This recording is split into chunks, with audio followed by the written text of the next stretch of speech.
المدافع هيثم العيوني ليتحصل فريق النصر على ركنية.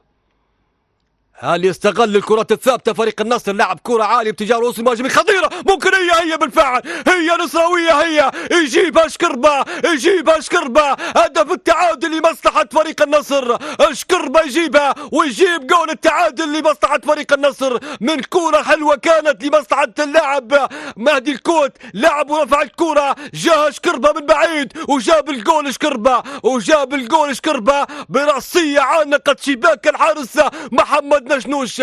فرحة الجهاز الفني والإداري لمصلحة فريق الفحامة فريق النصر. إذا الدقيقة 32 فريق النصر يجيب جول التعادل. شوفوا شكربة ارتقاء كيف حولها في شباك فريق الأهلي، حلوة نصراوية وجول التعادل لمصلحة فريق النصر. يا شكربة، حلوة يا شكربة في الشباك يا شكربة، رائع يا شكربة. هدف التعديل لمصلحة فريق النصر، هدف رائع، ارتقاء حلوة نصراوية من شكربة اللي امامنا. يحتفل شكربة بهدف التعديل نصراوي يجيبها فريق النصر.